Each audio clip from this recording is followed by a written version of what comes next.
കൗതുകവും ചിന്തയും ഉണർത്തി ചാന്ദ്രയാൻ വിശേഷങ്ങൾ അജാനൂരിലെ കുട്ടികളുമായി പങ്കുവച്ച് GSLV project manager V Sanoj. പൂർവ്വ വിദ്യാർത്ഥി സംഘടനയുടെ നേതൃത്വത്തിലാണ് സംവാദം പരിപാടി സംഘടിപ്പിച്ചത്. വന്ധ്യതാ ചികിത്സാ രംഗത്ത് വിദഗ്ധവും നൈപുണ്യവുമായ പ്രവർത്തനം കാഴ്ചവെച്ചുകൊണ്ട് ഡോക്ടർ ജയലക്ഷ്മി സൂരജിന്റെ നേതൃത്വത്തിലുള്ള ഡ്രീം ഫ്ലവർ IVF സെന്ററിന് കേരളത്തിൽ സ്വീകാര്യത ഏറിവരികയാണ്. Dream flower IVF centre, bank road, Kasaragod. ഒരു റോക്കറ്റിന് എന്ത് വലിപ്പമുണ്ടാകും? എല്ലാവർക്കും ബഹിരാകാശ യാത്ര സാധ്യമാണോ?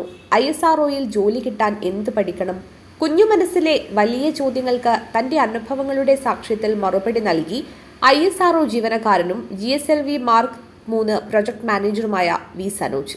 നമ്മുടെ കുടിക്കുന്ന മിനറൽ വാട്ടർ ബോട്ടിലില്ലേ, അതിൽ ഒരു ലിറ്റർ വെള്ളത്തിന് ഏകദേശം 1 കിലോഗ്രാം ഭാരമുണ്ട്. ഏകദേശം നമ്മുടെ PSLV റോക്കറ്റിന് ഏകദേശം 300 ടണ്ണാണ് ഭാരം. 300 ടൺ എന്ന് പറഞ്ഞാൽ 300 എന്ന് എഴുതിയിട്ട് അതിൻ്റെ കൂടെ 3 പൂജ്യം കൂടി ഇടുന്ന കിലോഗ്രാമാണ് അതിൻ്റെ ഭാരം.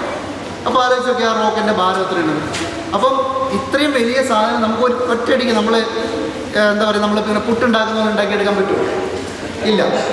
അപ്പോൾ നമ്മളതിന് കുറേ ഭാഗങ്ങളാക്കി നമ്മൾ ബിൽഡിംഗ് ബ്ലോക്ക് ചെയ്യുന്നില്ല. നമ്മൾ ചില ബിൽഡിംഗ് ബ്ലോക്ക് വെച്ച് നമ്മൾ ചില സാധനങ്ങൾ ഉണ്ടാക്കിയില്ലേ, ചില സാധനങ്ങൾ ചേർത്ത് വെച്ച് അതേപോലെ റോക്കറ്റിൻ്റെ പല ഭാഗങ്ങൾ ഉണ്ടാക്കി അത് പല സ്ഥലങ്ങളായിരിക്കും ഉണ്ടാക്കണം. അതെല്ലാം എവിടെയാണോ നമ്മൾ വിക്ഷേപണം ചെയ്യുന്നത്, നമ്മളിപ്പോൾ ശ്രീഹരിക്കോട്ടയാണ് നമ്മൾ വിക്ഷേപണം ചെയ്യുന്നത്, അവിടത്തേക്ക് റോഡ് മാർഗവും അതുപോലെ പല മാർഗ്ഗങ്ങളും കൊണ്ടുവന്ന് ഈ ഓരോരോ ഭാഗങ്ങൾ ഓരോന്നിനും കൂടെ യോജിപ്പിച്ച്, ചിലപ്പോൾ 1 മീറ്റർ ഉയരമായിരിക്കും അല്ലെങ്കിൽ 2 മീറ്റർ ഉയരമായിരിക്കും. അപ്പോൾ ഒന്നിന് മുകളിൽ ഒന്നായിട്ട് യോജിപ്പിച്ചാണ് ഏകദേശം നമ്മൾ 42 മീറ്റർ ഉയരം ഉണ്ടാക്കിയെടുക്കുന്നത്. ഒരു ശാസ്ത്രജ്ഞനാകാനുള്ള ആദ്യ തയ്യാറെടുപ്പ് തന്റെ ചുറ്റുപാടുകളെ സസൂക്ഷ്മം നിരീക്ഷിക്കലാണെന്ന് അദ്ദേഹം പറഞ്ഞു.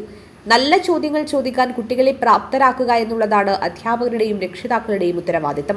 പരാജയപ്പെടുമ്പോഴാണ് നമുക്ക് കൂടെ നിൽക്കാൻ ആളുകൾ വരേണ്ടത്.